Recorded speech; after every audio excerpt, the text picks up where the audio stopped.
Hello, welcome to SpeakEasy Online. It's March 2025, and we're a small but select group, but there might be more joining us soon, so it's good to see you guys here. And I've got a couple of notices. John Hegley is making a return to Cumbria in a couple of weeks' time. He's doing a gig on Thursday, the 3rd of April, 7:30 start at the George Hotel in Penrith. Tickets at £12. Available from the Wilder Clay Gallery, and there's an online link. I put it on the Facebook page, but that would be a really good night. He's teamed up with the Clifford Movement, who are a folk band based in the Eden Valley, and 3 out of the 4 members used to be in the Errant Thieves, and John collaborated with them on a number of occasions, notably last March when we were celebrating 20 years of SpeakEasy at the Source, which was a bit of a party, a bit of a riot. So that was great. So yeah, he'll be heading back up, and then on the Friday, on the 4th of April in Penrith, he'll be doing a workshop as well. So if people are interested, I'm gonna post there's a link. I can post that online tomorrow. I can put it in the group chat as well if people are interested, and you can have a look at that in due course. This is about as slick as it gets, Will. This is professional. This is professional stuff.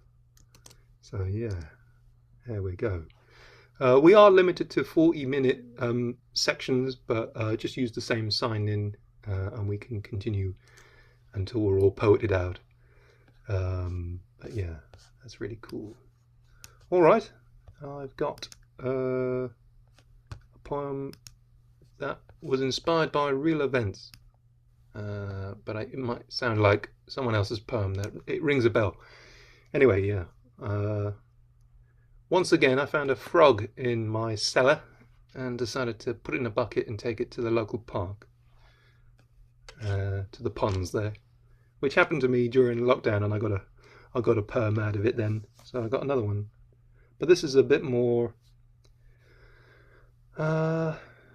surreal and zany. And oh yeah, I was going to say, John Hegley emailed to say he dipped into the last recording of these, and he really enjoyed your poem about the breakdown of memory, and you did this wonderful poem which sort of looped round and round and round. Thank you. Thank you very much. Yeah, thank him. As well. Oh, yeah. Okay. So I don't know whether you might have inspired me as well. So this is Frog on a Log in a Bog, which I think I might be channeling some of John's style as well. Anyway, here we go. I watched a frog. I watched a frog on a log. I watched a frog on a log in a bog. I sat agog as I watched a frog on a log in a bog. She said, "Do you fancy a snog?" I sat agog as I watched a frog on a log in a bog. I thought she was a princess, but she turned out to be a demagogue. When she said, "Do you fancy a snog?" I sat agog as I watched a frog on a log in a bog. She wore brightly coloured lycra out for a jog. I thought she was a princess, but she turned out to be a demagogue. When she said, "Do you fancy a snog?" I sat agog as I watched a frog on a log in a bog. The woman vanished into thick fog. She wore brightly coloured lycra out for a jog. I thought she was a princess, but she turned out to be a demagogue. When she said, "Do you fancy a snog?" I sat agog as I watched a frog on a log in a bog. I was startled by the bark of a dog that emerged from the swirling and the turning of the mist. Moments after, the woman vanished into thick fog. She wore brightly coloured lycra out for a jog. I thought she was a princess, but she turned out to be a demagogue. When she said, "Do you fancy a snog?" I sat agog as I watched a frog on a log in a bog.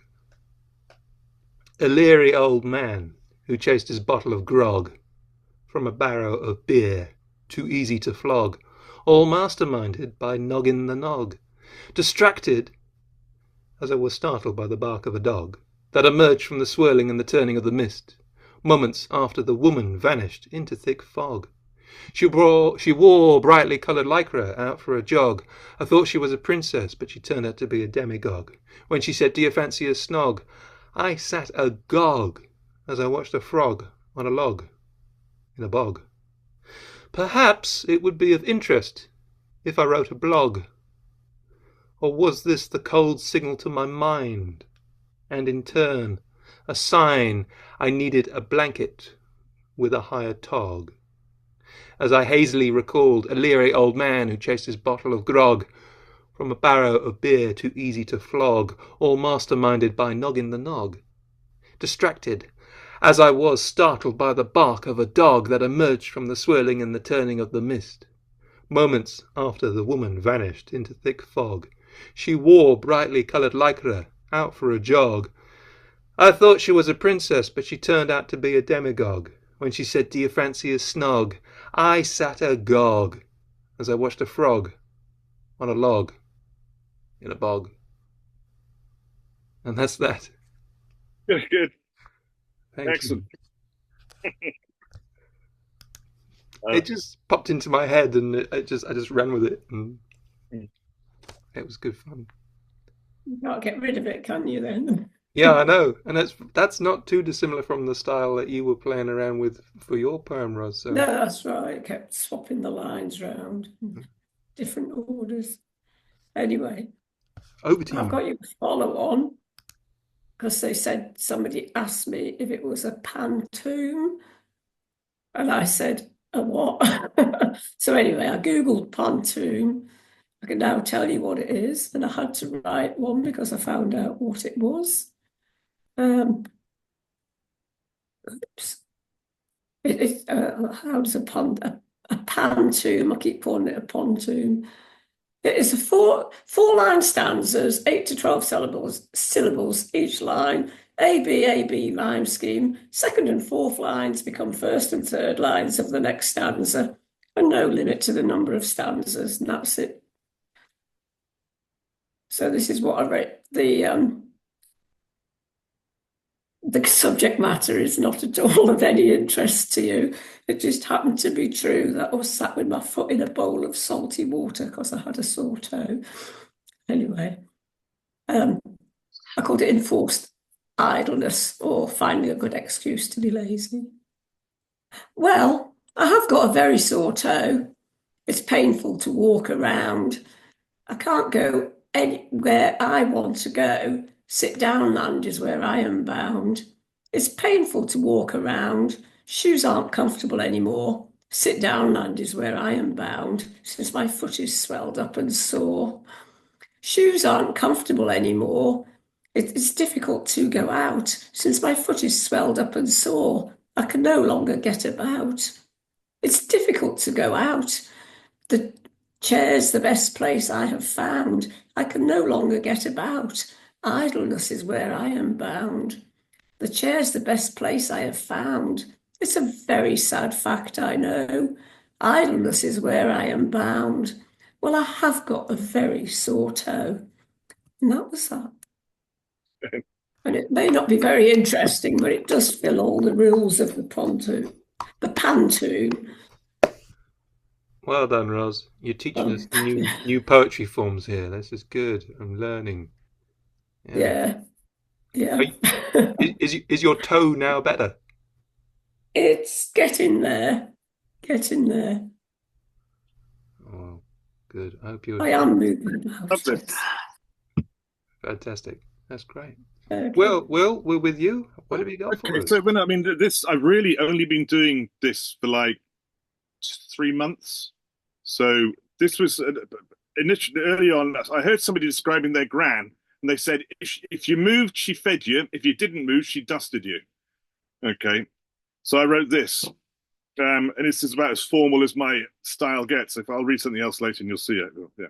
So it goes.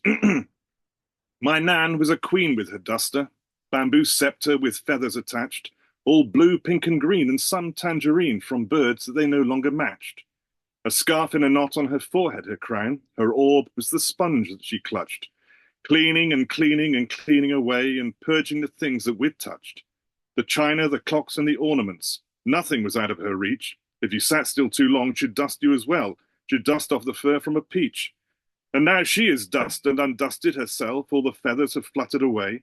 The stick's in a pot in the greenhouse, and the sponge is all dried up and grey. From dust we are made, and to dust we must go, or to ash like she cleaned from the grate. There's a lesson to learn from the things that she did, so let's learn them before it's too late.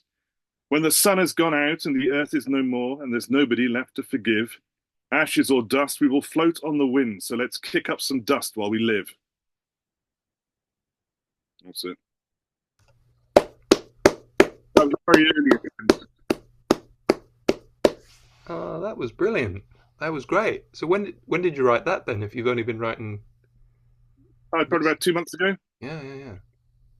Wow. Yeah, I did all sorts of tried all sorts of things, and I thought, and then I looked back and thought, no, I don't like that. But I still quite like that. This is quite fun. That's all. There's always that room was for good. fun. Absolutely. I like your peach. Yeah, Dusting the fluff or the the fur of a peach.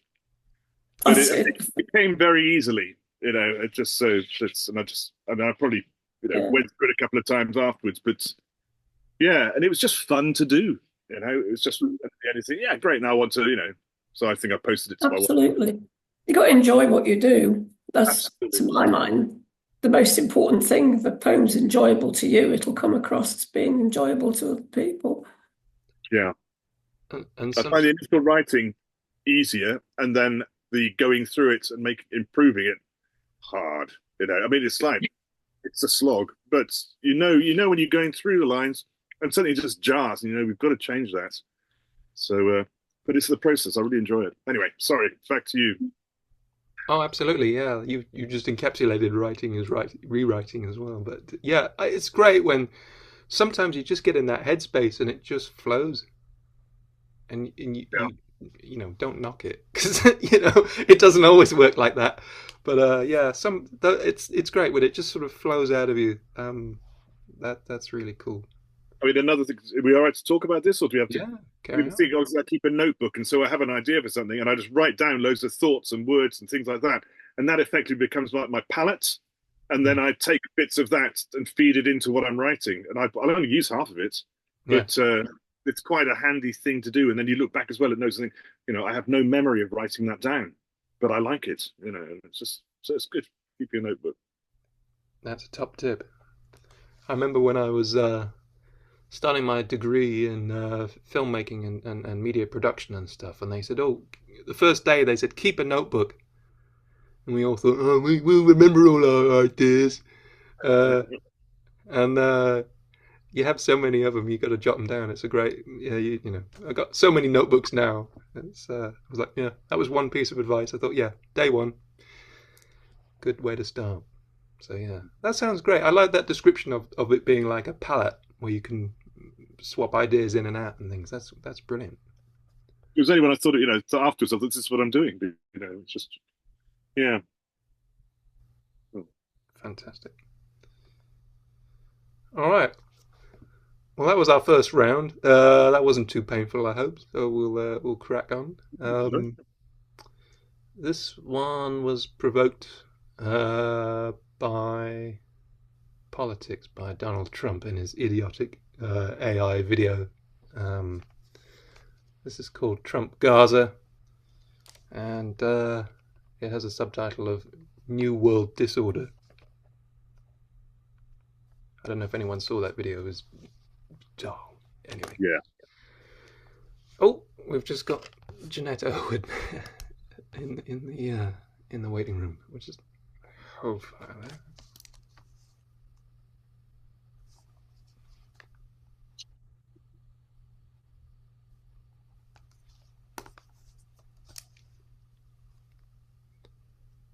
All right, we've got Jeanette joining us as well, but I don't know if she's going to speak. Are you there? Hello, Jeanette?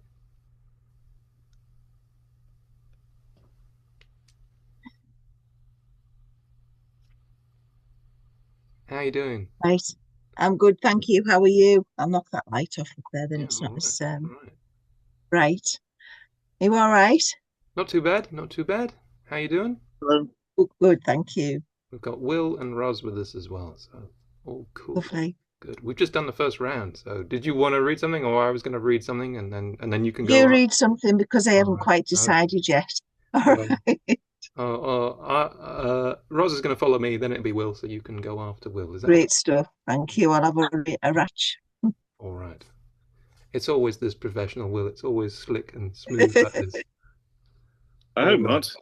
No, I think it's great because it's like we're artists, not scientists, right? So we just it should be random and just things feeding off each other. It's the science of art. Okay, Yeah. this is Trump Gaza, New World Disorder.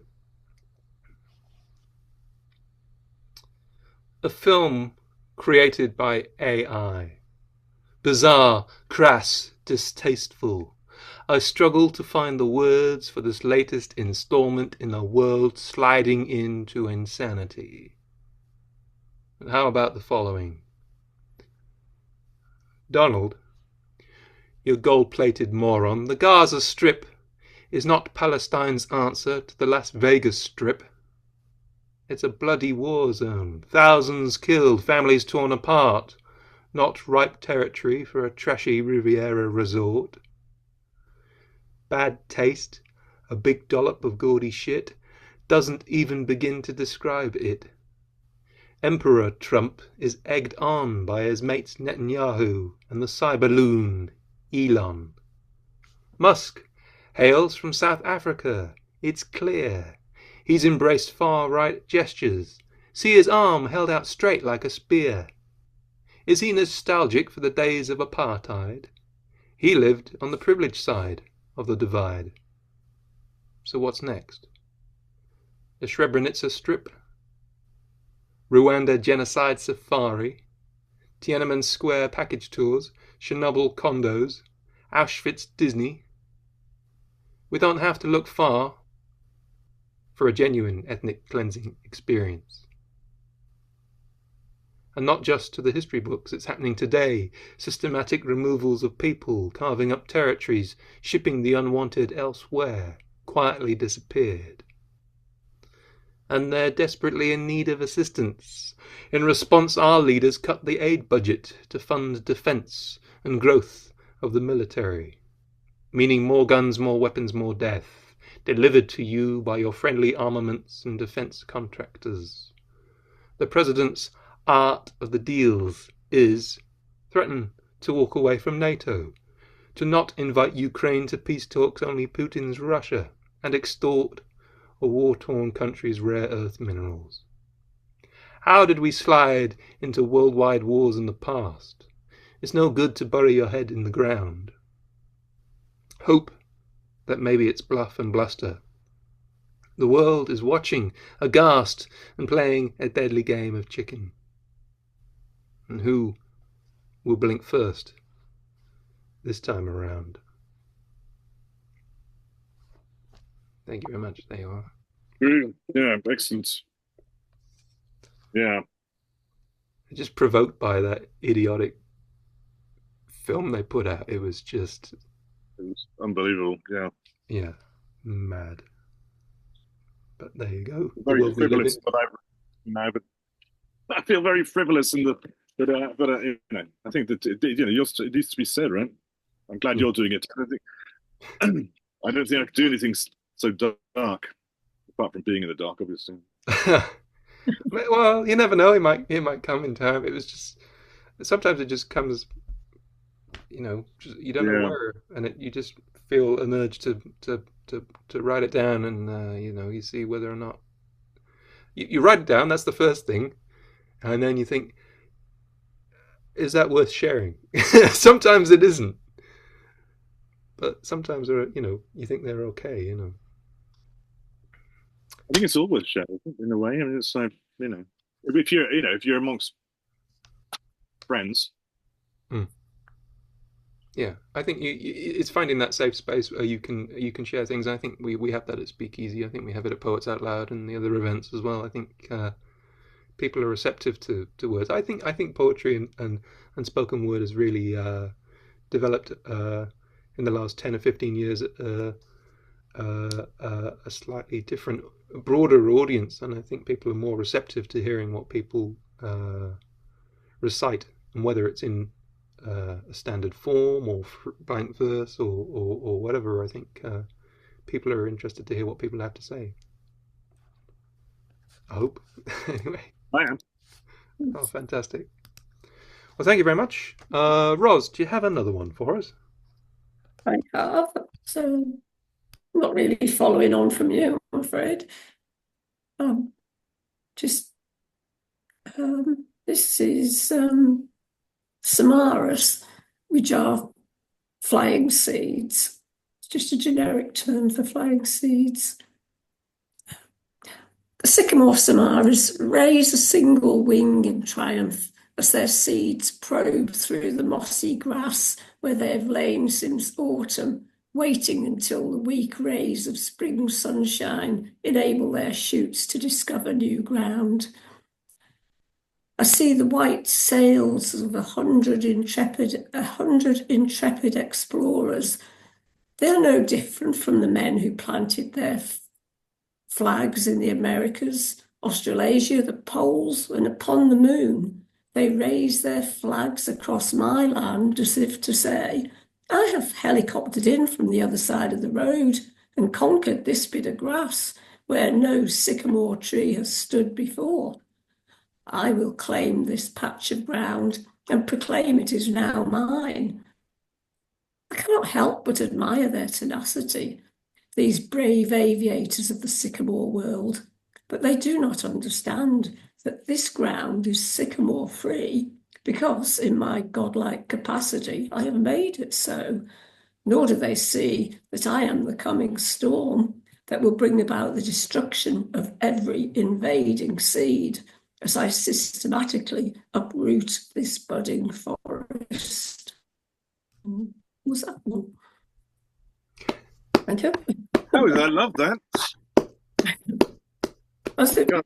Just looked out across the grass and there's all these little wings standing up on end where they've all just found the ground. So I had to go crawling around in the grass, pulling them all out.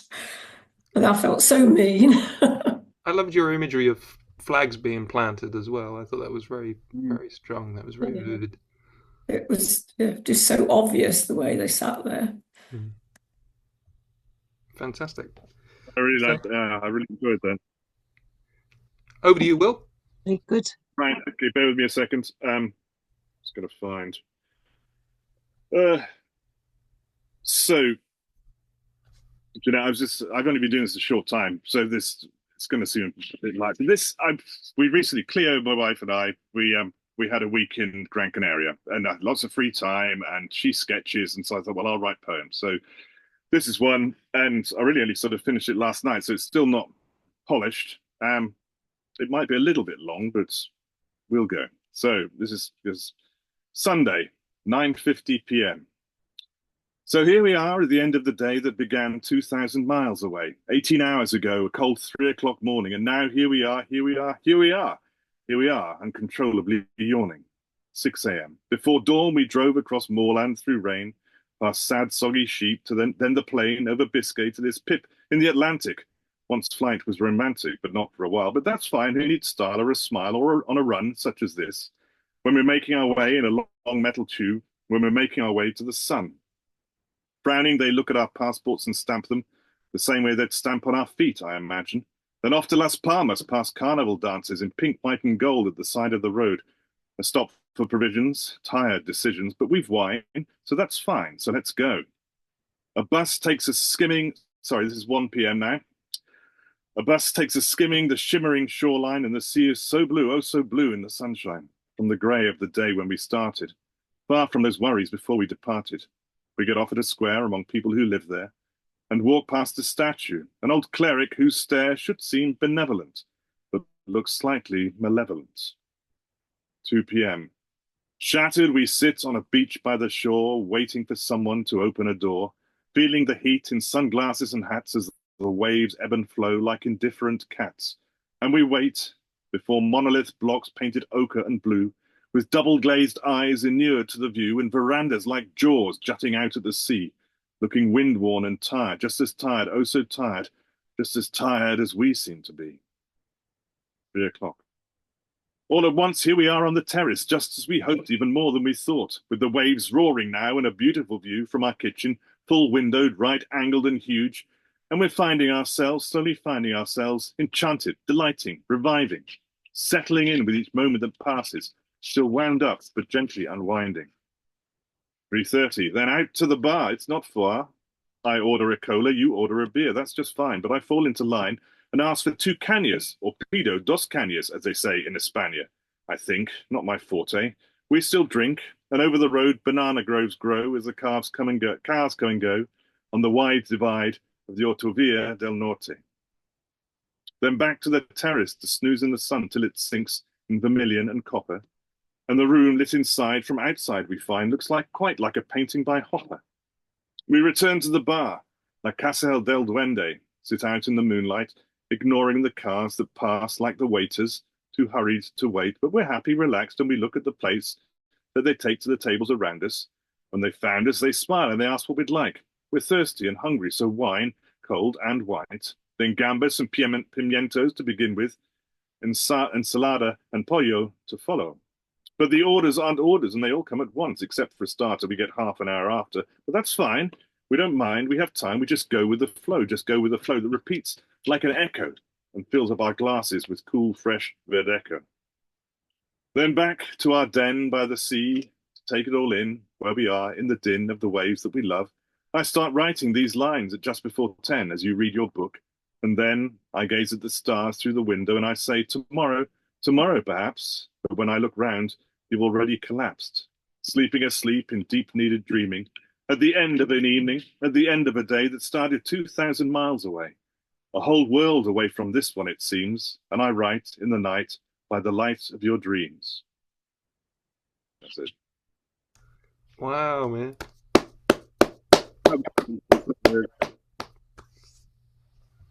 That was great. I like that last line as well. That was beautiful. Pleased with that. I only got that last night. And it was just like, it was an afterthought. It was just like, Oh my it's. God. I think there's a line from Yeats, "Tread softly, for you tread on my dreams." You know, he dreams of the cloths of heaven or whatever. And I've always loved that line. And it just, so I sort of, that's what informed it, I think, really. So, Fantastic. Beautiful. yeah. God, it's long. That's because I read it out loud. No, it's great. Sometimes poems are short, sometimes they're long. It's great. It encapsulates all sorts of things. That was great. Fantastic. You couldn't fit that on a postcard, though, could you? No. It's 10 verses, and they're all a bit different. So if I was going to lay it out, I'd lay it on 10 separate sort of small pages. Wow. Fantastic. Cheers, Will. That was brilliant. Okay, Janetto, hello. We got about 2 minutes. Have you got one for us in the time, or I can push the button? I'll be quick. Yeah, I just want to say though, Will, that I really like the rhythm in the pace in your poem there.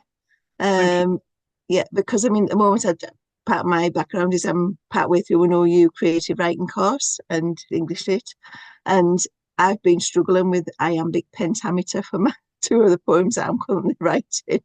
I just can't get the rhythm. So well done. So anyway, with sonnets in mind, I'm going to read Simon Armitage's poem because this is one that fits form, but he diversifies, which I quite like as well. It's called Poem. And if it snowed and snow covered the drive, he took a spade and tossed it to one side, and always tucked his daughter up at night and slippered her the one time that she lied. And every week he tipped up half his wage, and what he didn't spend each week he saved, and praised his wife for every meal she made, and once, for laughing, punched her in the face. And for his mum, he hired a private nurse, and every Sunday taxied her to church, and he blubbed when she went from bad to worse, and twice he lifted 10 quid from her purse. Here's how they rated him when they looked back. Sometimes he did this, sometimes he did that. I've never heard that. It's brilliant. Mm-hmm. It is. I've got to say, I was privileged to go to Simon Armitage's talk at Theatre by the Lake on Saturday, and I had a little chat with him at the end. Actually, I took the liberty of asking about how he writes his sonnets, and he's saying at the moment what he does, he works on his last 2 lines first and then works back. which I thought was quite interesting advice rather than trying to get it to build. Yeah. Wow, words from the Nice master. bloke. Yeah. Yeah, he's very good. So did you get to see anything else at Words by the Water then, Jeanette? Just, it would have been lovely to go into them all. No, just Simon Armitage on Saturday and Mr. Matthews, Stephen Matthews on Sunday morning. He was there about about his sonnets. It was a beautiful hour, actually. He's been writing, his latest ones are on Vermeer's paintings. Steve Matthews writes these. Sorry? Steve Matthews writes these. Yes, he does. I had Yes. no idea. I've known him for years and years. I didn't know he, did that. There you go. Yeah. He started writing, if I remember correctly, he started writing sonnets for his 70th birthday, and his first book was 70 sonnets, and he's written quite a few since. Gosh. And I'm privileged to say he was my English teacher at school. Was it?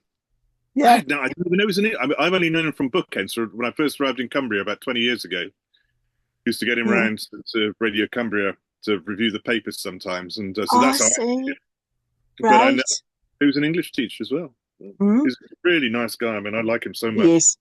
He's lovely. Well, I'd highly recommend his sonnets books, which are on sale in his lovely shop.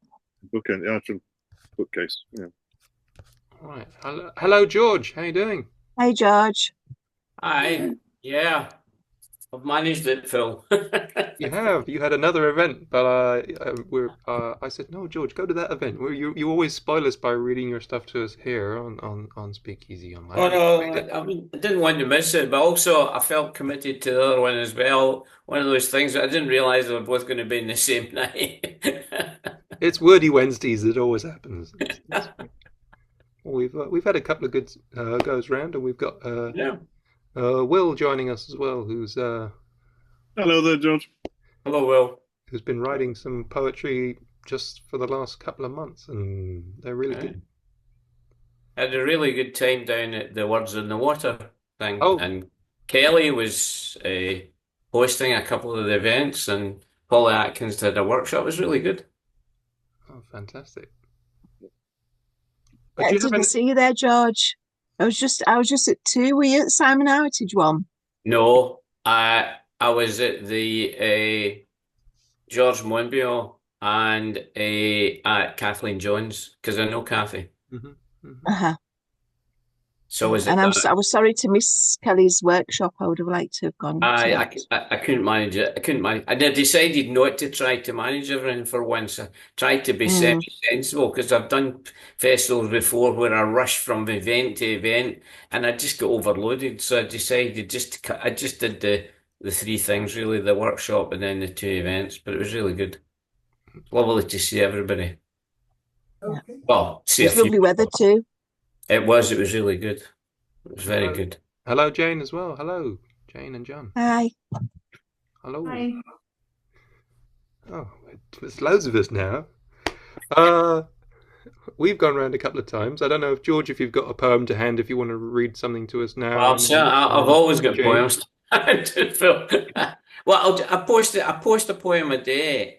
Probably some of you know this. I've got a George Colquito writer page on Facebook, and I've been for about the past 2 years. I decided I've got so many poems sitting in files on the computer. I just scrolled to see what I saved in that day. So this was usually I go back filling this, but this was from last year.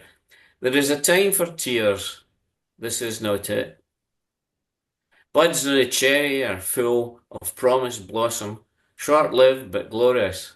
Like so many I recall, whose flowering came and went as if a breeze decided petals must fall, and draped the grass in pink ribbons, shifting the patterns until it met approval, then hid them away until another may.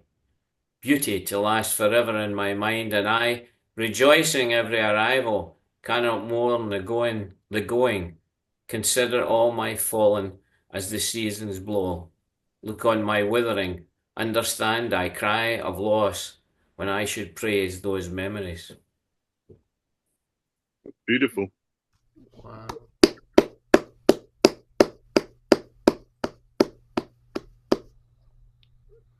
Do you want to tell us a bit about the process of putting that together, George, or how that God, I can't remember. evolved? I can't remember, Phil. But I think it was the thought about how fleeting the May blossom is, and how much I glory it, and then I despair because it disappears, and then I realise, but in fact, I should be celebrating instead of immediately thinking it's not going to last very long and having a sadness attached to it. I should actually think of the good things. And it seemed particularly appropriate today. I've got a good friend who died recently. I'm going to his funeral on Monday. So I thought I'd post that up because it's sort of trying to remember that when someone dies, you should look back and what the good times were that you had and not concentrate so much on the loss. Does that make any sense to anybody? Yeah, Yeah. that makes sense. And my condolences, George. Sorry to hear that. Yeah, I mean it's one of those things. I hadn't been so close to him in the last few years, but funnily enough, I was at school with him when I was about 15. Although we didn't really know each other then, but for 40 years I was in business with him in various ways. I was his accountant, I was director within one of his companies and things. So there was a lot involved, and he was very helpful when I was having my first heart operation.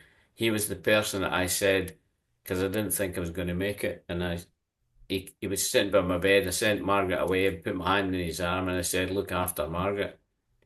And he said yes. So I had I had the privilege of seeing him just before he died, and the one thing I could say to him, I put my hand. I couldn't understand him or much, but I put my hand in his arm and I said, "You'll remember that day." And he pointed to his chest, and I said, "I'll do the same for Eleanor." Anyway, it's done. Wow. Sorry to bring a note, but I mean, No. the poem is meant to be about remembering to be happy. Treasure those moments while they're there. And Poignant, not depressing. Yeah, that's great. Thank you, George. Jane, do you have a poem you'd like to share with us? Or? Yeah, I've just been looking for something. We've literally just come in from the airport, which is why. Sorry. That's dedication. I know it is, isn't it? But I've also can't hear very much from the plane. Did you have a good time? Are you all both all right? No, it rained non-stop for 19 days. Non-stop rain in Spain for 19 days? Yes. Well, it's been gloriously sunny here. I know. In fact, we left our home in the mountains because it was so bad, and went up the coast a little bit for a few days, where it was still windy and cold, but it was less rainy and a bit of sun, so that was all right. What am I going to do? I'll do that. Yeah.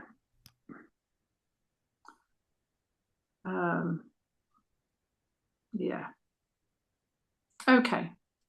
This is apropos of nothing, but it's the first thing I've come across. It's called Lightwork Gallery, Sacramento. Lightwork Gallery, Sacramento. Exhibition of wines and teas. Seattle doctor El Kikuchi says the ritual of tea is enriched by Zen as she welcomes you and other strangers that shuffle in. Madam Ritsuko Nakatani, tea master of the Urasenke school, gives kind assistance, and her students show patience, spirit, anticipation, and for constant unmatched inspiration, Shinobu Tanaka, an elder daughter, is devoted to the art of tea. Nakatani Sensei taught her to be distilled anew each moment, slip off old cells like worn kimonos, and let them fall like finished dancers, to be both bone and frail as porcelain, to hold oneself like a fractured bowl, and most of all to know that the moon in the stream is just a reflection, and not in fact the moon.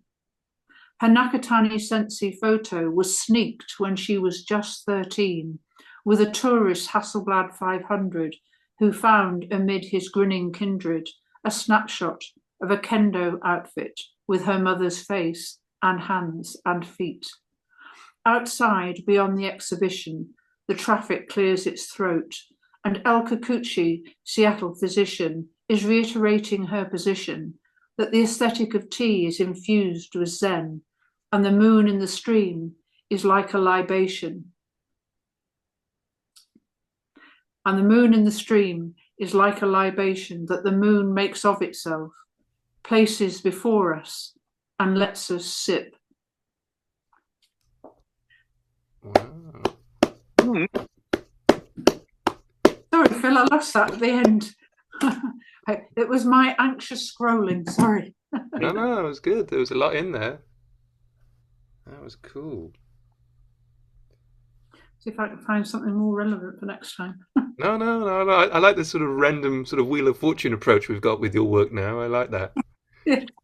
Yeah, sorry. No, it was great. It was, yeah. Oh, I like it. Cool. All right. We'll take another spin around the poetry wheel now. Last time we were on here, George did a poem about windmills. I think it was about windmills. Or there was a line about windmills, and it was imagining in the future where all the windmills were cut down and there was just stumps. And then we had a chat about stumps of windmills being left and confusing. Bless you. Attisue. And Gesundheit. Then we had a very silly conversation about confusing archaeologists of the future who would think it was akin to Stonehenge, that were just all these chopped off stumps of where wind turbines had once stood, and that sent me into a very silly headspace, and I wondered about whether people would misunderstand and think that wind turbines were used to actually harvest the wind. So in a sense they do, but this is a very silly sort of take on that in a way. So it's called The Wind Harvest is Being Collected. Shh! The giant scythe sliced through the air. Whoosh! Whoosh! Whoosh! The wind harvest is being collected. Behold the silent row of sentinels, standing vigilant. Whoosh! Whoosh! Whoosh! The wind harvest is being collected. Towering edifices. A battalion of panzers, Sancho panzers, Don Quixote's men. Whoosh! Whoosh! Whoosh! The wind harvest is being collected. Metallic guardians encircle the land, waist deep in raging waters, each a colossus, great arms rotate. Whoosh, whoosh, whoosh, the wind harvest is being collected. What do we do with all the air? Can we funnel it into a receptacle, pump it to power our Atmos electric generators? Damn! There's a leak! Stop all the invisible gold escaping!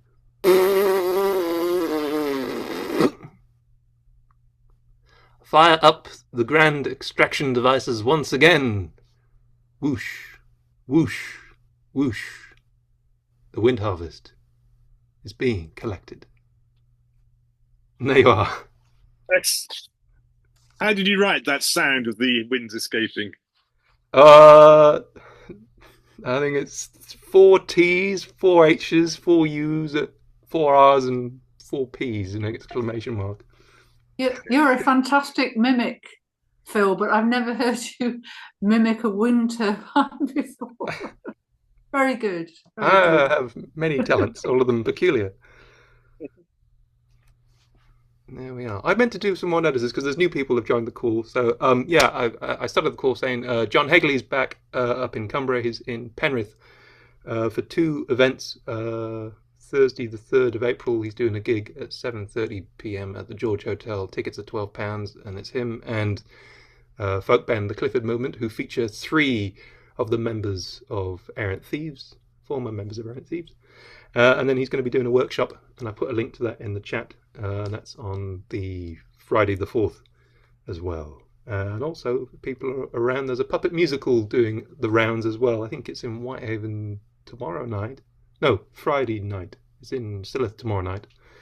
And what they do is they do a musical. They get people to give them ideas, and you make paper puppet characters with your friends on the tables or where you are in the event, if it's in the library or the theatre or wherever. And you come up with some ideas, and then you help come up with ideas for songs all about the place in which you live, whether it's Cockermouth, where they did the first one, or Silloth, or Whitehaven, or Carlisle, or wherever. And then it's interactive. People have fun, hopefully, and come up with silly songs. And it's the puppet musical, and there are 3 performers who do all sorts of zany stuff, and it's worth it. So check that out. I think just give it a Google. I think it's Ragged Edge theatre productions. Anyway, that's a little plug done for the cultural highlights of the next couple of weeks. Mildred, sit down. There we are. I was involved in one where I contributed the idea that one of the characters in Cockermouth rumbled one of the other people who was doing counterfeit elephant making, which I know is rife in Cockermouth.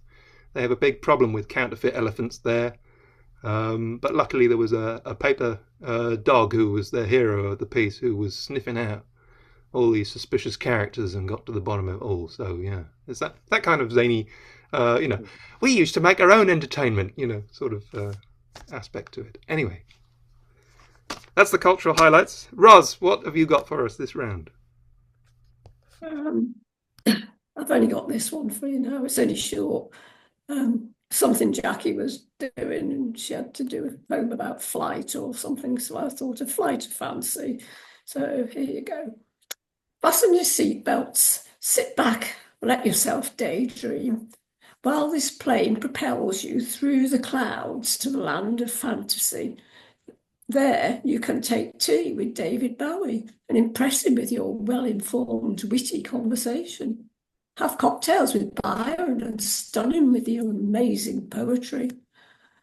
Or host a critical meeting over dinner at number 10, when you get the country back on track. Everything is possible in Fantasyland, but you must always remember to get off the plane, collect your baggage when you arrive at Reality Airport, or you'll forget that you're not still flying high and start to believe that perhaps Ukraine is an aggressor and Putin really is your friend. Thank you. Good.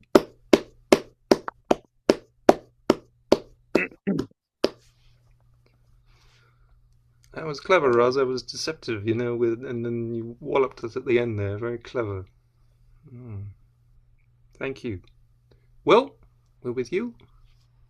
Okay.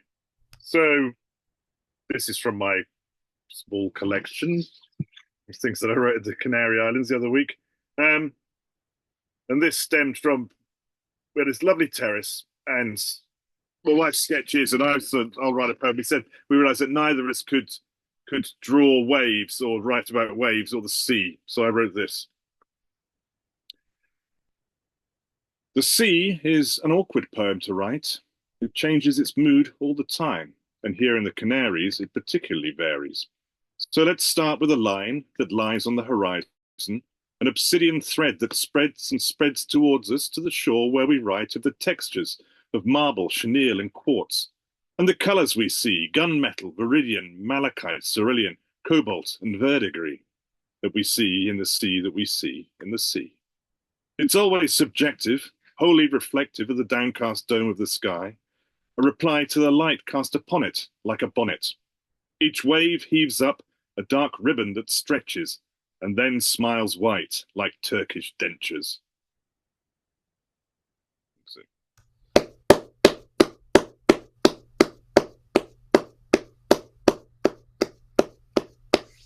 That was great. Did that take a long time to write that poem about the sea, or did it come quite easy? Took a few days, maybe. Yeah. You should have said the early, well, But it's just, It was just I was trying to find a way at the end, and I was on a bus, and this bloke had this big smile. I thought that's what the cresting waves look like, these Turkish dentures, and so I had to have that in somehow. That's a great line. Yeah, it took me a long time to work that in. I think it still feels a little bit forced, but I'll stick with it. You know. No, it's good. Sometimes, yeah, it feels like one of the ideas that Andy Hopkins sometimes throws around as an idea when we're doing workshops, poetry writing workshops with him. When he usually in the lead up to his Carlisle Poetry Symposiums, there are workshops, and sometimes we'll scribble down ideas, and then he listens and he'll say that would be good as an end line, or you might use it as an opening line, or you can change it around, and it's amazing how those little changes can have quite a big impact on the structure of the poem and the inference you wanted to give it. But, yeah, it was effective. It's a strong line, that, so yeah, I like it. So it's meant to be, it's amusing, isn't it? So. Yeah, it's good. Okay, Janetto. Hello. Oh, yeah, I like your attention to the sound of the words, Will. It really does make the poems come alive, as well as the images, and the turkey teeth is a definite strong image. Right, I'll tell you what, I haven't got anything much of my own tonight, so I'll read another Simon Armitage one. It's not from his new book. I should be plugging it, I know, but it is very beautiful. The new one, it's called Blossom Eyes. This is just selected poems. It's called It Ain't What You Do, It's What It Does to You. And while I remember Kelly did a fantastic job of introducing him and doing a Q&A session with him, and I remember it was Kelly that told me about this poem, so I'm going to give Kelly a plug as well. I have not bummed across America with only $1 to spare, one pair of busted Levi's and a Bowie knife. I have lived with thieves in Manchester. I have not padded through the Taj Mahal barefoot, listening to the space between each footfall, picking up and putting down its print against the marble floor. But I skimmed flat stones across black moss on a day so still I could hear each set of ripples as they crossed. I felt each stone's inertia spend itself against the water, then sink. I have not toyed with a parachute cord while perched on the lip of a light aircraft, but I held the wobbly head of a boy at the day centre and stroked his fat hands. And I guessed that the tightness in the throat and a tiny cascading sensation somewhere inside us are both part of that sense of something else, that feeling, I mean. That's great. That's very good. Who was that, Jeanette? Simon Armitage. Oh, thank you. I didn't hear what you said first off. Sorry, no, it's fine. I was waffling anyway. Yeah, he knows a thing or two about words. And capturing moments and observations of people and behaviours. Yeah, very good. I think he was in the syllabus when we had to study poems and things for GCSE English many, many, many years ago, and it was like,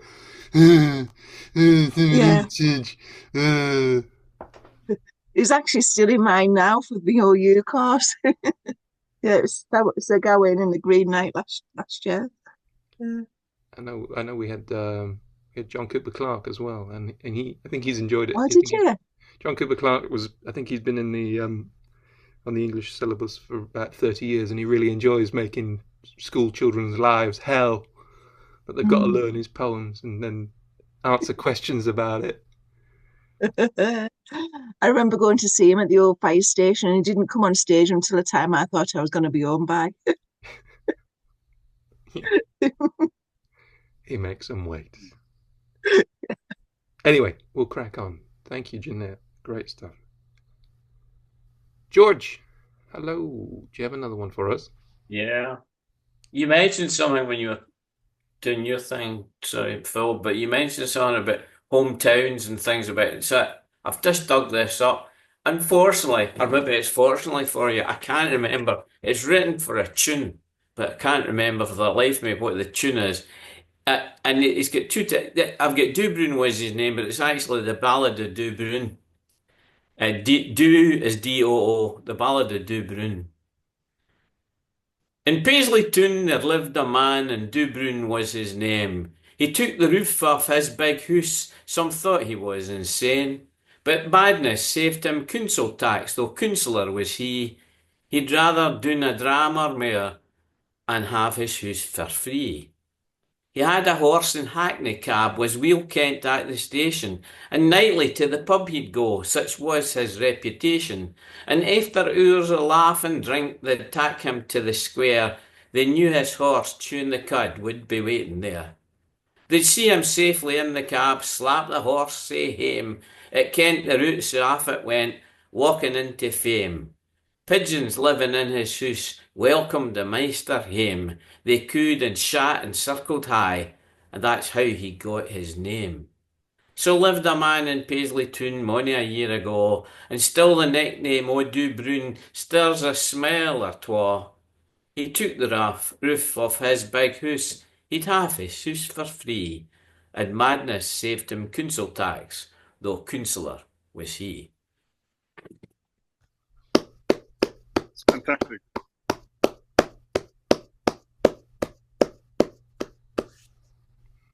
That was great, George. Is there a recording of you singing that on your? I don't think so. I can't remember. I don't think there is. I've got recordings of other things. If you look my name up on SoundCloud, I've got a few poems, and I think I've sung a couple of things. Yeah, I have, because I did a CD one time that I put together called Saturday Night at the Karaoke Night at the Asylum. Oops. Yeah, that's a good title. Okay, thank you, George. Hello, Wigton poets. No, he just froze up and had to rejoin. Yeah, but thank you, John. Yeah, thanks. And this was written in the Canaries as well. I don't read it out loud normally because it's long, but go on, I will. It's called Rosalita and the Fathers. At Los Terrasitas it rains on the beach from a cloudless sky. Sunlit arrows shower from the battlements of washed-out cliffs. Dark drops splash imprinted moments on the quick histories of the repeating sea. The women's light blue and pale pink tops dapple. A lean man from a leafy spa in England makes a toppling sprint along the line of ocean. The girls he's had were Charlotte and Caroline and Claire. From her pitted towel, Rosalita follows his loping path through half-closed lashes tipped with rainbow wings. A beaded spiragyra of flipping motes makes a seahorse in one eye. She squints new pulsing baubles, curls of oily turquoise light winking in the dark brown caves of her hair. Dusts are strung along split endings. Since she took a lover, she looks differently at all men and imagines them, vowing she will know at least their last names and who her children's fathers are. Today in Santa Cruz, her cheeks filled with blood beneath the Drago trees, and their lean, muscular trunks, their lightless cloisters of dark green leaves, whispering in broken codes of her chilly convent childhood and her buried kin. A hobbling boy bobs past her, polka-dotted with rain. She snatches his gobbled shorts and straightens them. Red fingernails as sail kites float across the bay. Clutching a fistful of frantic claws, a girl comes full tilt, released like paint from the moving abstract of the shore. Rosalita raises a hand against her, but it is only a bar, though it looks like a benediction. Though it looks like a benediction, it is only a bar. Rosalita raises a hand against her from the moving abstract of the shore. Released like paint, a girl comes full tilt at her, clutching a fistful of frantic claws. Red fingernails as sail kites float against the bay. She snatches the gobbled shorts of a hobbling boy and straightens them as he bobs past her, polka-dotted with rain, whispering to him in broken codes of her chilly convent childhood and her buried kin, their lean, muscular trunks, their lightless cloisters of dark green leaves, her cheeks filled with blood beneath the Drago trees yesterday in Santa Cruz, vowing she will know who her children's fathers are and at least their last names. Since she took a lover, she looks differently at all men and imagines them, curls of oily turquoise light winking in the dark brown caves of her hair. Dusts are strung along split endings. She squints, new pulsing baubles, makes a seahorse in one eye. A beaded spiragyra of flipping motes through half-closed lashes, tipped with rainbow wings. Rosalita follows from her pitted towel the loping path of a lean man who makes a toppling sprint along the line of ocean. The girls he's had were Charlotte and Caroline and Claire from a leafy spa in England. The women's light blue and pale pink tops dapple the quick histories of the repeating sea. Dark drops splash in printed moments, and from the battlements of washed-out cliffs, sunlit arrows shower from a cloudless sky at Las Teresitas. It is raining on the beach, not in bars, but a benediction. It looks like a benediction, but it may only be a bar. Rosalita's hand is raised against the abstract of the moving shore. Red fingernails clutch a tilting fistful of paint. Released as a girl sails kite claws across the floating bay, she hobbles past the snatched boy, straightens her polka dots as he gobbles up the rain. Her buried children whispering and her chilly broken kin in convent trunks. Their green muscular codes, their lightless leaves, cloistered dark yesterday, flipping in pulsing moat-filled drago trees, her saintly cheeks beneath the winking cross. She vowed at last to wing and string along the fathers and name and lash the least hair of her children to the brown trees, since she tipped an imaginary lover, and she looks differently then at all caves, with a curly half-closed seahorse beaded with baubles squinting in one eye, a rainbow spiragyra splitting men, ending them, while Charlotte in the turquoise dust floats lightly on the ocean cliffs at Las Teresitas, cloudless moments from the arrow-pitted path tops, and a man splashing his pale dappled Caroline, and leafy Claire who showers towels and oils his sprint line in the blue-pink spa, the repeated printed histories of sunlit women he's quickly had beneath a washed-out sky in England, and the lighted battlements of the sea. It's only a benediction, but a dark girl on the beach, Rosalita, drops rain like bars. Whoa. Oh. Powerful image there. Gosh. Oh, it's so long. Went off in a trance. Lovely. That was brilliant. Thank you for sharing. I mean, wow.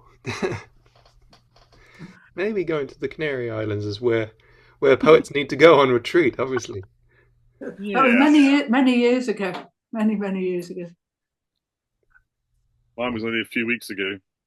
Were you? Which island were you? Oh, yeah, Gran Canaria. Oh, Gran Canaria. Did you say? Yes, yes. Yeah. It's some of that's really lovely. Some of the interior, there's fantastic walking, isn't there? I believe so. Yeah. Yeah. So, yeah. Wow. This is I haven't great heard stuff. about walking in Gran Canaria, which I shall share with you shortly. Oh, right. Fantastic. Oh, we've got about 5 minutes left on this section, and then we'll have to sign back in with the same codes as before. We've had a couple of long pieces there. I was going to do the next installment of Kung Fu Penguin, but there's not enough time, so I will do it in the next section. So I will do a poem. It's called Sing Sing. I've been accused of by having an unacceptable singing voice by one member of the in-person SpeakEasy crowd who was trying to put me on trial for crimes against music. He doesn't seem to understand that my Bob Dylan is a satire. That's my excuse.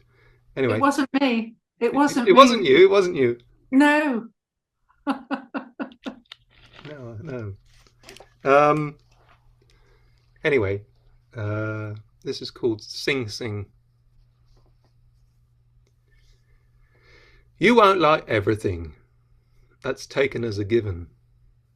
But I ain't going to sing because I sing. Don't tell me to be quiet. I'm not on a diet. If music be the food of love, play on, play on, play on. These days, everyone's a critic. How can you put on trial, in the court of public opinion, artistic impression, creativity, and style? You might tell me a story, but try not to bore me. I think someone got shot, but it's an incomprehensible plot. Like art hanging on a gallery wall, you won't like it all, but someone else will see the merit. So please don't disrespect it. By the way, we don't all like the same thing, and that's okay. Sometimes you just need to sing. You won't like everything, that's taken as a given. But I ain't going to sing, because I can sing. There you are. Thank you. Very good.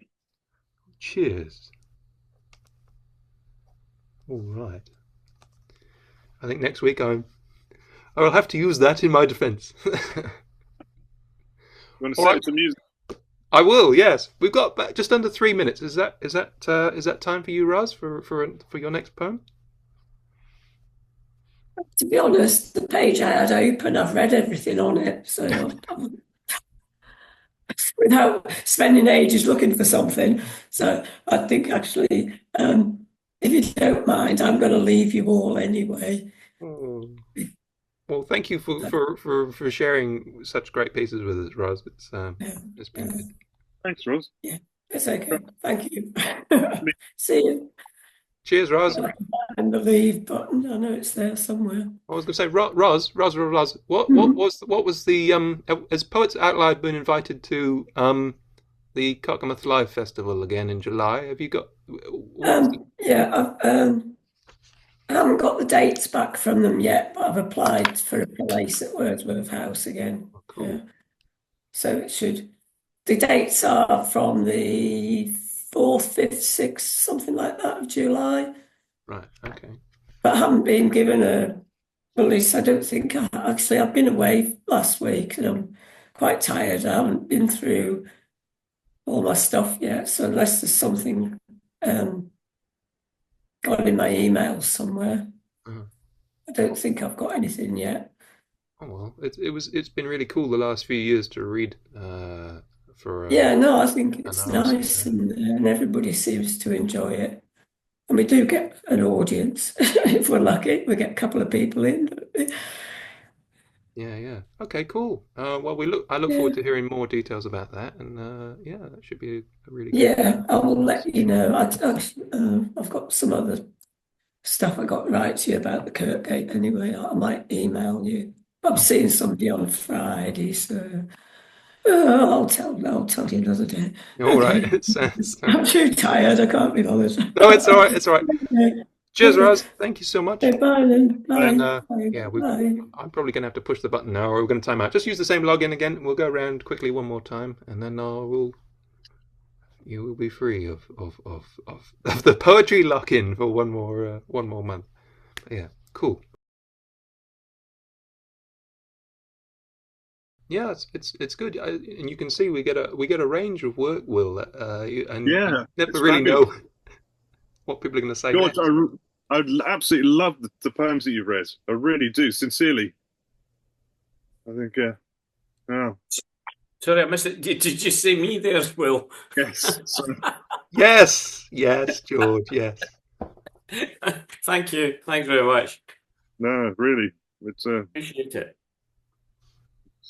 Especially the first one, I just thought the first line was just hooked with the first line. There's time for tears, but this isn't it. And then just going, and yeah, that's great.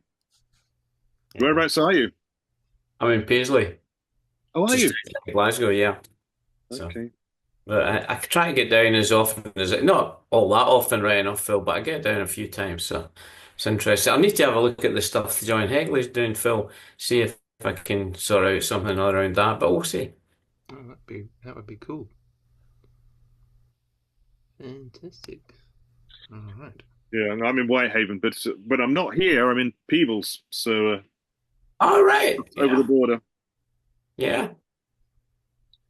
Yeah. I don't know Whitehaven. I mean, I went to Maryport a couple of months ago, and I was really impressed. It surprised me. I hope that doesn't sound, but but the size of the harbour and everything, it's some nice wee walks around about the place. Yeah, it's a lovely place. I think, yeah, and West Cumbria is just, it's sort of unspoiled by progress in some ways, but it's just, the people are great. And Yeah, you mean I like Northumberland round about Alnwick and Bamborough, etc. And I like over in the Lake District, and obviously there's places in Scotland that haven't been for a long time actually, but I think the north of the country, I'm sure that people down south would say the same thing. There's lovely places down there, but there's something very attractive, I think, about the north half of part of Britain. I would agree. I would definitely agree. So,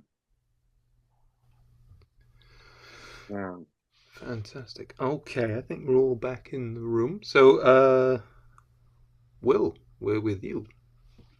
Okay, well, again, this is one that I wrote in the Canaries when I had a bit of time, and just beyond Las Palmas is this great headland where the sun always seems to shine, and but it's blinking miles from where you get off the bus. So here we go. Right at the start of the day, my love, you say, let's walk to the headland, you say with a smile. And I think of my back and my blisters and knees and the distance, my God, but I so want to please you. So we get on the bus and get off it soon after, too soon, but your eyes and your joy and your laughter drive us on and on, along the promenade filled with flip-flops and t-shirts, some in the shops and some on the people, till we leave them behind on the path to the place where you say, the sun always shines like today. And we skirt the rocks and the cliffs, below us the blue and the foam, on to the point where the bay spreads away, and I remember the last time we came this way. Downwards the track to the beach and the boardwalk, the familiar path, to a place we can sit and drink drinks that fizz like the waves that clamour beneath us but never quite reach us. When the sun pounds down on our rug on the rocks as we lie, and we doze and we look at our books, bodies merged with the blue in the peace, just we two, then it's time to go back up the track to the prom with the restaurants and people, and the music still loud, still loud, still loud, louder still than the waves, and we walk and we talk about nothing important, just enjoying the moment we shared on the rocks by the waves and the sun and the blue. And we get on the bus and get off at the stop we get off. Happy, you ask, and I think of the walk and the rocks and the rug and our day, and I am. You were right, so I say you were right at the start of the day, my love, right at the start of the day.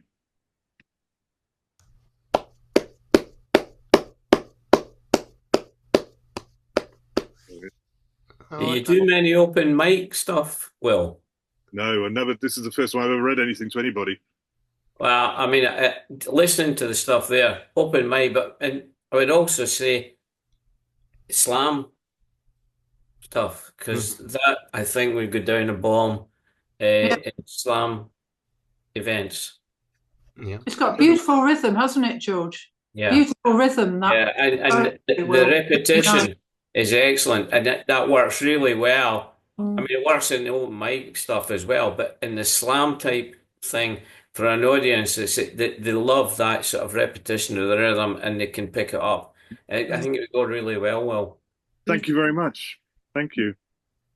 I think those years of... As an explainer, I suppose what I try and do is I try and feel what it sounds pretentious, but I feel like if we're walking quickly on the promenade, I want the words to correspond with that, and if we're basking, I want it to sort of slow down, and sometimes you can just repeat words because it sort of fits the rhythm of it all. And I hope it doesn't sound crass if I say you're an actual performer. You sound like an actual performer, and that's really what you need to be able to do. The knack of something. No, I've done many slams myself. I don't do slam stuff, but the knack is for it to seem so natural, even though it's a performance, and you've got that thing. Thank you. So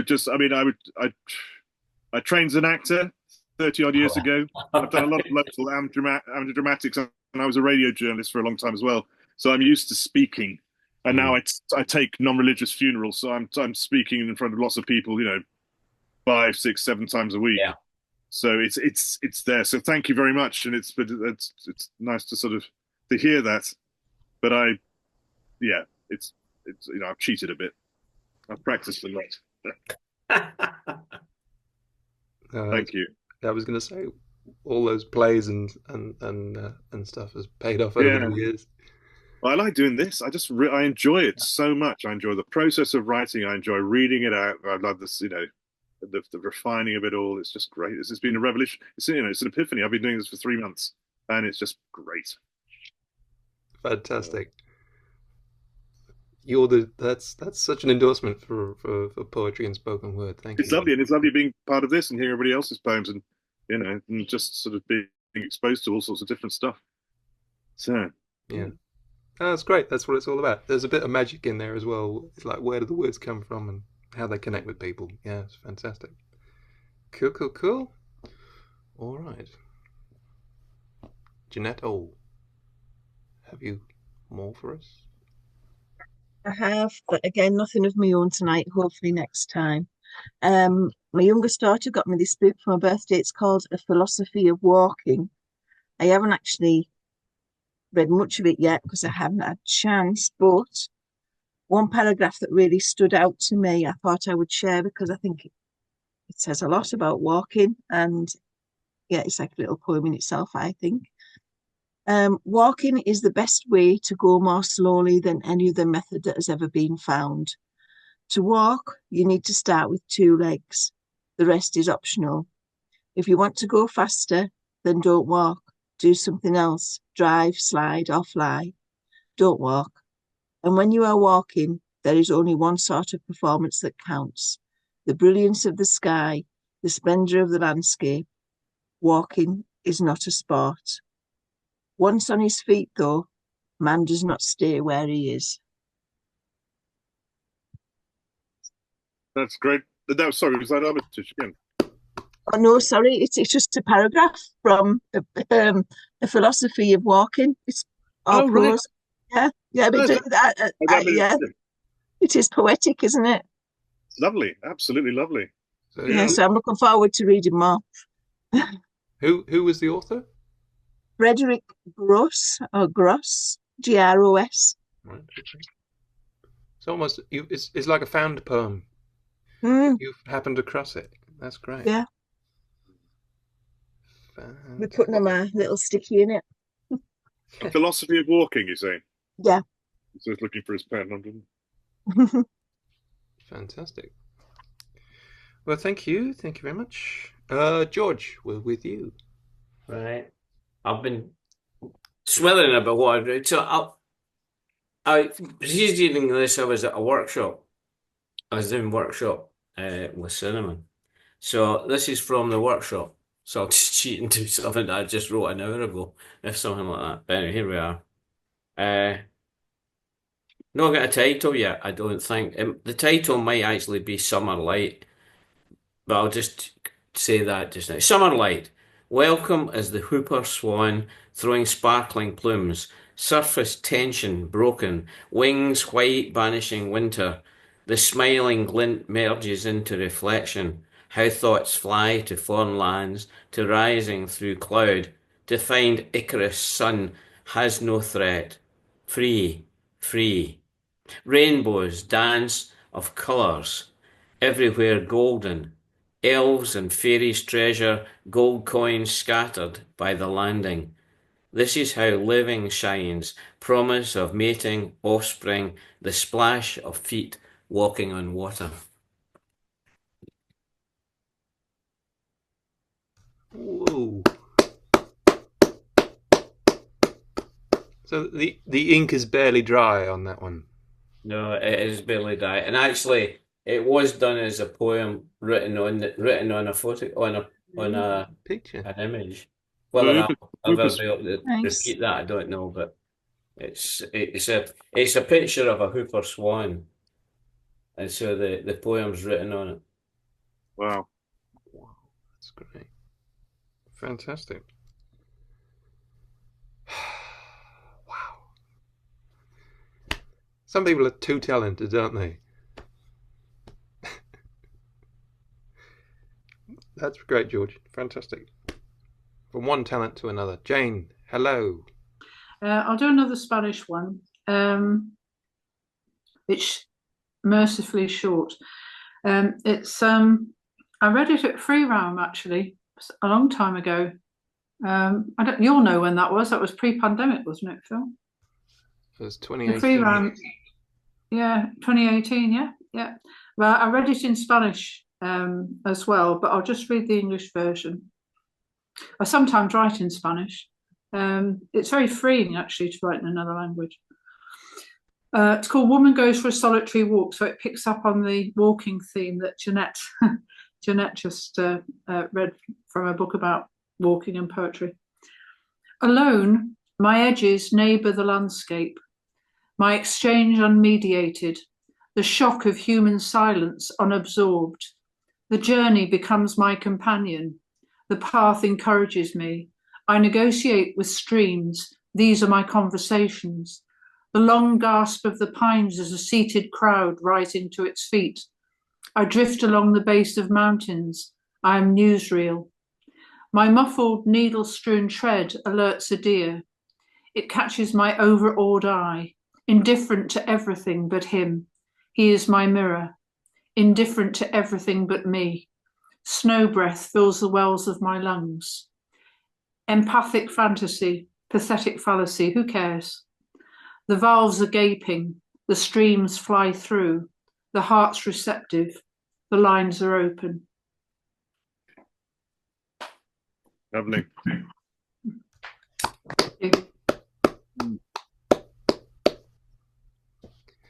Wow, great. Yeah, I used to do a lot of walking on my own. Not so much now. A bit more careful. Well, you've got your electric bike now. It wouldn't do for that terrain. Oh, okay.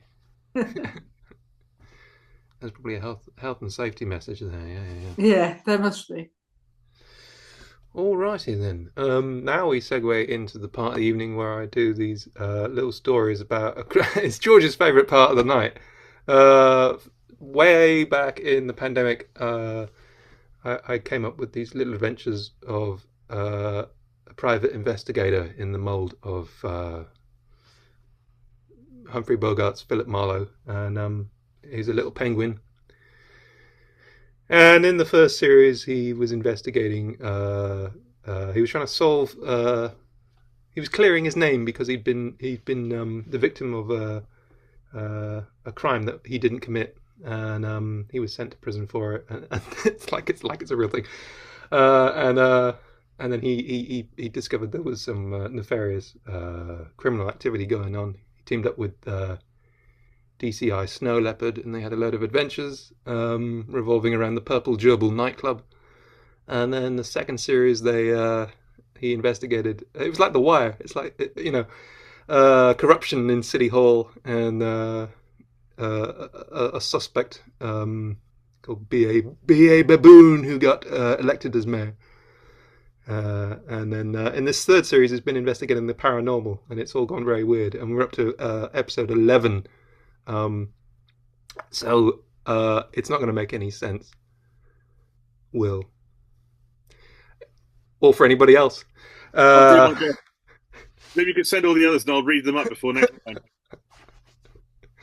It's best just to go with it. Okay, there's a little recap which will bring you up to speed, but it won't help. So here we are. This is Kung Fu Penguin, Series 3, Episode 11. Previously, private investigator Kung Fu Penguin, disgraced physics professor and paranormal podcaster Davinia Brush, space adventurer Ray Beam, mystic Alaska May Fortune, and the long-lost, now-found Professor Schrodinger returned with general malaise to the Piccolo Institute for Science of the Strange, based in the desert at Skincrawler Ranch, owned by the eccentric millionaire Brian Piccolo. Having used Miss Fortune's hypnotic powers to probe the professor's mind, General Malaise has discovered the entrepreneur has the metallic artifact known as the Moscovian core, which Professor Schrödinger found on an archaeological dig some 30 years ago, alongside a mysterious, large, egg-shaped spacecraft which was spirited away by the military. Any questions so far? Okay. Brian Piccolo revealed a second egg-shaped craft was discovered after the band of misfits' previous visit. And what's more, they had cracked a way to get inside the spacecraft. They'd not literally cracked it. That's big. With no time for further yokes, General Malaise revealed he is eyeing up a cushy job. Sorry, guys, this is the level. Is eyeing up a cushy job with a tech company, and is in the pocket of the so-called sinister global shadowy cabal known as the Criminal Collective. I should have guessed. Kung Fu Penguin sighed. Whenever there's something shady going on, the Criminal Collective are probably involved. Oh, everybody in this is more or less everybody's from New York for some reason. I don't know why. You mean they're planning to take over the world? A skeptical Professor Brush asked in disbelief. If you look at the state of the world, the people in power, the corruption that goes unpunished, the way the system is rigged in favor of those in positions of authority, I'd say they took over a long time ago. Oh, I should have seen that coming. My bad. Mrs. Fortune covered her forehead. Spare me your diatribe on global politics, Penguin, grumbled General Malaise. I want to know how you opened the craft, Piccolo. No! Don't tell him! Cried Professor Schrödinger nervously. The fate of everything we know and love is at stake. We can't let these people have such knowledge. We must heed the old saying that with great power comes great responsibility. We're just not at that level yet. Some things are too powerful for this. It's okay, friend. I understand your concern. Perhaps we need this nudge to become more enlightened beings.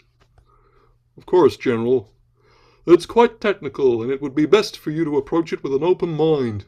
The billionaire businessman smiled politely before turning to Miss Brush. Well, let me guess. You want to record another episode of your Dr. Bobcat Investigates podcast? She nodded with a grin and fished out her smartphone. She hit record. Hey, guys! Welcome back to Skinwalker Ranch and this exclusive interview with millionaire space entrepreneur Brian Piccolo. Last time we saw you, Mr. Piccolo, you were investigating the possibilities of unlocking the secrets of the universe through these naturally occurring chakra-like energy points on the planet Earth and conducting experiments harnessing light, sound, and frequency. I told you it was paranormal. It's very strange, but we'll go with it. Oh, that's correct. As part of our research into life and ultimately a search for source to answer those big unknowns in life and the great beyond. And we think that to do that, you need to tune into the right frequency. What? What does that mean? There's a natural state, a frequency at which all things vibrate. And if we can harness this and somehow unlock the energy hidden in the space between atoms that make up all matter, we could tap into an unlimited source of universal power, and in turn discover a whole set of scientific possibilities. That sounds very interesting, General Malaise interjected. Is that how you open the egg-shaped craft? What's the secret? Well, the trick is to find harmony. Didn't you say your late wife was called Harmony? That's right. But she is always with us. The detective nodded. True. Nobody ever really dies as long as we remember. In a way, Piccolo agreed. Harmony is there for each of us. Kung Fu Penguin frowned. I suppose you mean to find a balance, a common unity within the cosmic energy field that flows from this earthbound chakra point. Piccolo smiled knowingly. Yes, but also, no. What I mean is we have to find harmony. Let me explain. I've got a feeling you're going to share the power of song with us again, aren't you? That's very perceptive, Penguin. Maybe you'll pick it up as we go along. And because I'm trying to pitch this as a West End musical, like War of the Worlds or something, this is the musical number, which I will segue into seamlessly. Listen out for harmony. You can hear it in your heart. Find out that the whole's greater than the sum of all its parts. To open the door, you got to look within. With a single step, every journey will begin. Some people search for answers in the skies up above. You might just find the secret is held within your love. Find out that the whole's greater than the sum of all its parts. Listen out for harmony, you can hear it in your heart. You got to reach out to take the prize. Don't get distracted by all those lies. Find the frequency upon which everything resonates. Be careful what you choose, 'cause it can determine all our fates. Listen out for harmony, you can hit it in your heart. Find out that the whole's greater than the sum of all its parts. Find out that the whole's greater than the sum of all its parts. Listen out for harmony.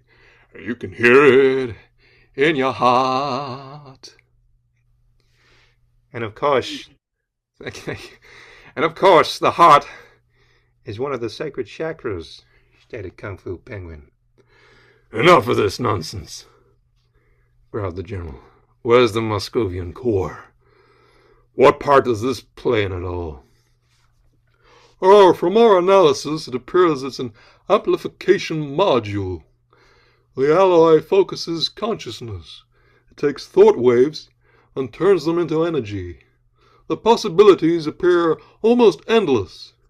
We are only just beginning to understand a new facet of life as we know it. Theoretically, the process could enable levitation, teleportation, telepathy, and even the opening of bridges to other dimensions of reality.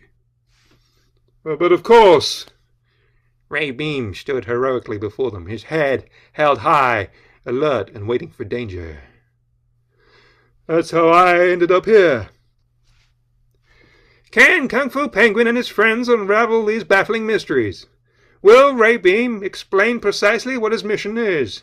Will General Malaise heed Professor Schrodinger's warnings? Has anyone been watching the Dr. Bobcat Investigates podcast? Might Piccolo show them how to crack the mystery of the egg-shaped craft? Can they finally get a nice, neat answer to these perplexing questions? Find out next time on Kung Fu Penguin. Hey! All right, I don't know how to end it. Thank you. I might as well do the theme song because we haven't heard it for a little while. Oh yeah, that was going to be my next request. And we're just going to. Sorry, Jim. We'll finish with this and then yeah. Okay.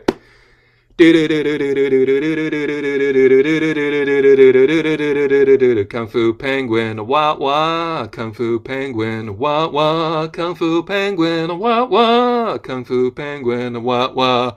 Wrongly put behind bars, wah wah. There wasn't a whole lot to do, wah wah.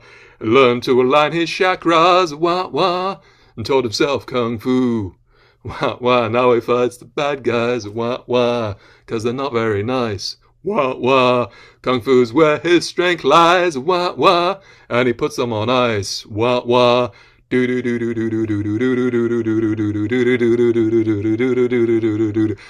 Fu Penguin, wah wah. Kung Fu Penguin, wah wah. Kung Fu Penguin, wah wah. Kung Fu Penguin, wah wah.